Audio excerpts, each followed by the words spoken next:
Power's off. Checking there, power's off. Changing the compressor out. So we're first removing all of the electrical wires, getting those out of the way. Recover the refrigerant. And then we're gonna unsweat the lines and swap it out. So we removed the electrical wires. Now we're gonna hook up the vacuum gauges. So we have the blue hose connected to the low pressure suction line. The red hose connected to the high pressure liquid line. You can zero it out with the bottle and then it'll weigh. It'll show you how much refrigerant weight there is. So we've got blue is the low side hooked up to the suction, high side hooked up to the high side. Suction line always has the insulation and it's always the bigger line. We got the yellow, everything's closed. Yellow coming into the recovery unit. We got a hose, both of these are closed as well. The hose coming out, going to the recovery tank. Doesn't really matter what side when you're putting it in. The red is liquid and has a longer dip tube. So what we're gonna do is we're gonna open up the gauges.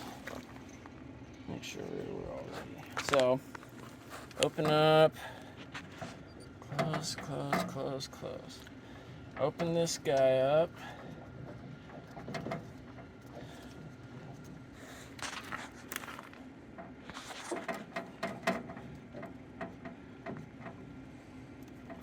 Open this guy up. So now we've got the refrigerant is open to here. This is closed. Closed. So it's refrigerant's right here. Refrigerant went through. Now it's to here. Open this. Now the refrigerant's right here. We're gonna bleed this. Make sure there's no air in the hose, so it's straight refrigerant going in. Reset this.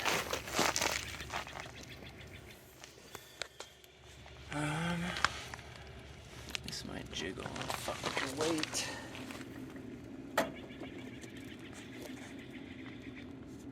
Okay.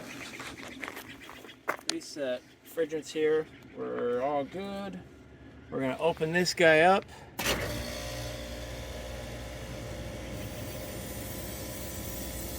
It's sucking it in because it's in a vacuum. Alright, so this is on now, and we are pulling the refrigerant out.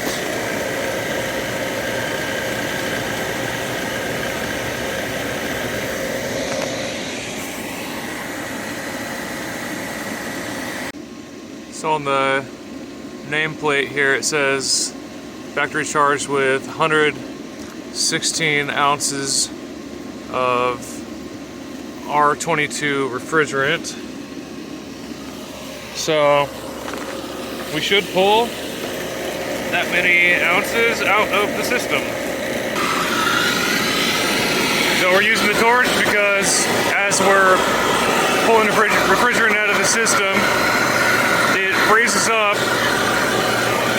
It'll also combine with the oil on the bottom of the compressor, making a sludge, and so heating it up helps separate it from the oil so we can pull it out. We are going to unsweat it. We're gonna heat up this line till the solder turns liquid, pull it out, heat up this line, pull it out, and then we're gonna be taking this guy out. And this looks like, you always want to verify what direction it's flowing. That one is a biflow. Let's make sure. This one. And we also took out the Schrader valves, so now we're at atmosphere. Really need one. So we're wrapping the insulation in areas that we don't want to get fried by the torch with wet rags. Like hitting it with the torch till it gets liquid and then you just pull it straight out. sometimes if there's a little bit of oil or something in there, it'll like, there will be a little flame, like just saying that, because it'll, if it goes like this sometimes, not huge, but it'll make it jump, and any twitching with a torch is sketchy, obviously. Yeah. And we have our handy fire extinguisher ready, just in case. Oxygen is green, acetylene is red. Oxygen, you open this up all the way, crank this guy to 15-20 psi, somewhere around in there. That's your regulated pressure. That's your bottle pressure, regulated pressure. Acetylene only open, like, it's closed there. Now it's open, but it could spin all the way. You only crack acetylene open a little bit because it's super unstable and it can blow up if it catches fire. Then you want to be able to shut it off quick. This guy go near 9-10 psi ish, but you kind of, everything's kind of different, because if you want to have more heat, get things like popped off, or less heat so you don't blow a hole through it, that's kind of where you just are learning as you do different welds and shit. But oh yeah, so fuel's on the acetylene on the left, oxygen on the right. So crack the acetylene open, light it. It's gonna be like this. You want it to be like a feathered tail with that black soot coming out. Crack the oxygen open. I need more than that. Crack the oxygen open until it's like a nice cone at the edge there. I'm gonna give it some more heat so that, because for unsweating, we want it to heat up quick, melt the solder, and pull it out fast. My issue with this a lot of times is not getting enough heat, starting to get stressed out, and then fuck, and then I bend the copper just a little bit and it just doesn't go back together perfect, and the little bits just add a lot of time. Just going around. You also don't want to crush it with your pliers.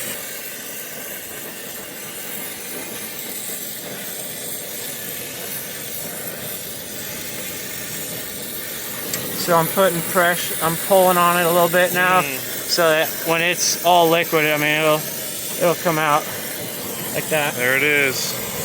Nice.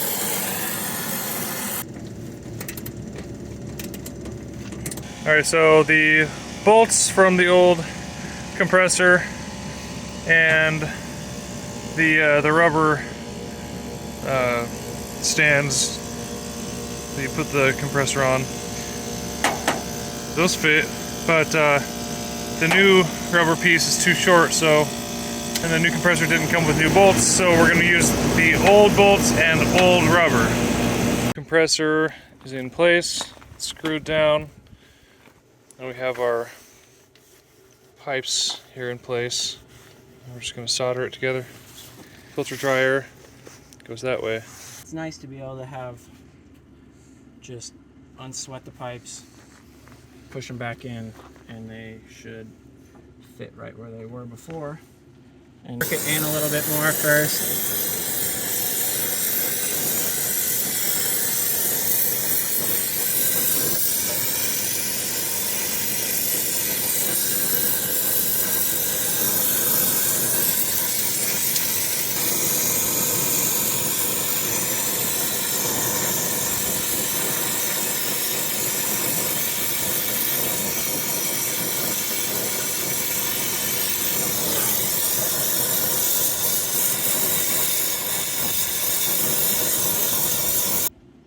That's at 0. Tight. Tight. They're brand new gauges. These shouldn't be an issue. I'm going high side to the high side.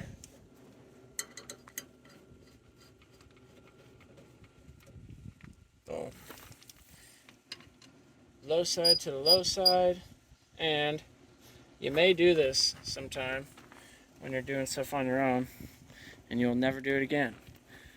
Don't forget to put the shaders in before you pull a vacuum. On, yellow, going to the vacuum pump. Down here, these are just different sizes so that you can get a bigger hose and pull a vacuum quicker. That's on. It is got full of oil. Up. Turn the ballast. Motherfucker. Boom. Open the gauges. Both sides are open just to pull all the air out. Yellow's open. This is closed. Nothing's on it. Open, on, hooked up, plugged in. Exhaust.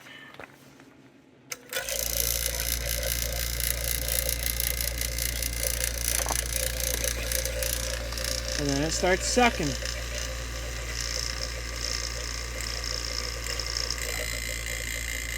While it's sucking,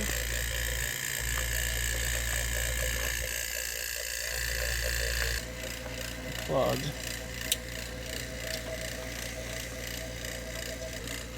For a new compressor, we've got everything's closed on the gauges still.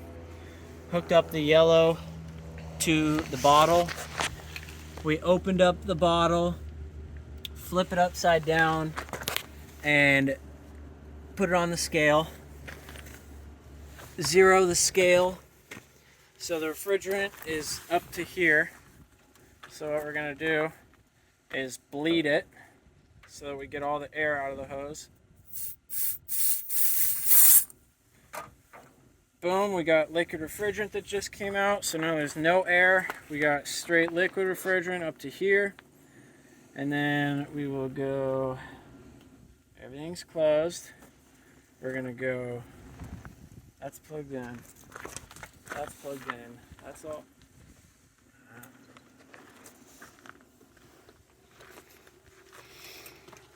Didn't put these back on.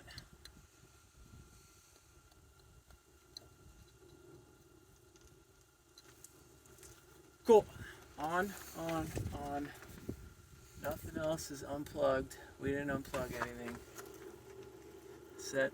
Boom. Good. Okay. So this is still closed.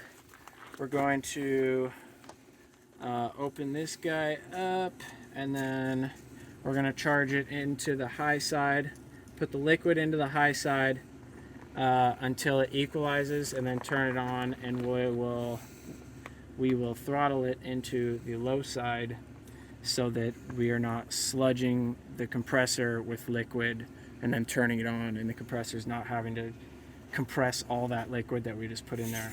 So open this guy. Now refrigerant is in the gauges.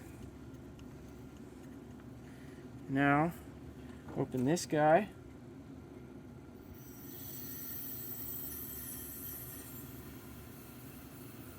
Till it equalizes. And we want 7 pounds, 4 ounces. Oh. 8. It's an ounce. Okay. And yeah, it's negative because it's losing weight. These pressures will equalize.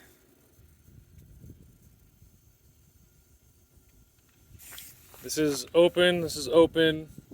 This is closed. There's nothing there. Yep. And Closed. That's closed. So yeah, turned it on. It's still going. It's almost got the full charge in, but we're just gonna get ready to put the rest in. We're gonna jumper the cooling on. One thing to note is when you hit your full charge, that's measuring the stuff that's in your hose too. So I'll show you when we get to there, but what we'll do is close the bottle off and then open the hose so the suction line can suck everything that's in the hose in. That way you know for sure you put all of it in because it can hold a decent amount in your hoses, and then it'll be a little bit off. Got it. So we just got to be ready to shut the yellow when it's at full charge. And we're going for 116 ounces, which is 7 pounds, 4 ounces.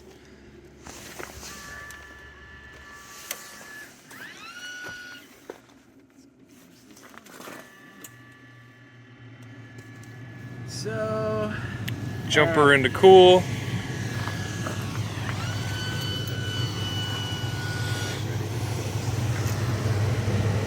Mechanical cooling, obviously.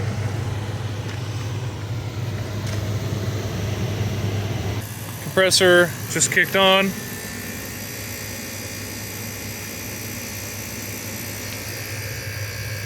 We want 7 pounds, 4 ounces. When it gets there, he's gonna close off the yellow.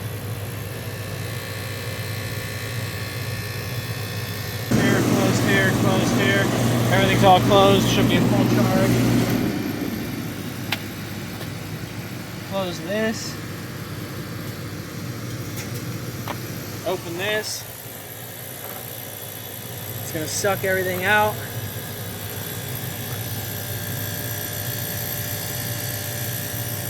Oh wait, open this. Suck everything out of that hose.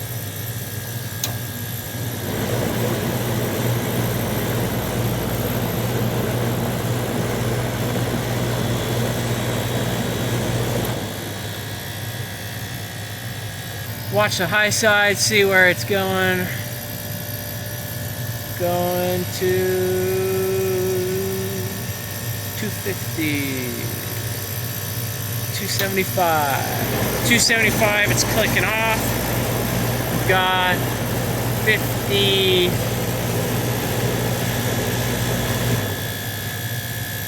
50 PSI on the suction.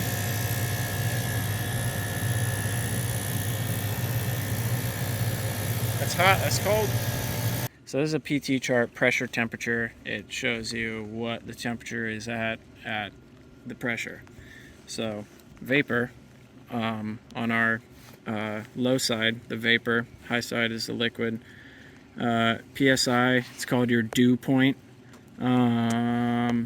So you come down here to vapor, PSI, we had 50. That's the coil temp at the PSI, 40 degrees. That's 50.5, so 39-ish. That's what your evaporator coil temperature is. So your coil up there that the air is running across before it goes in is 40 degrees. And that sounds about right. And that's a wrap.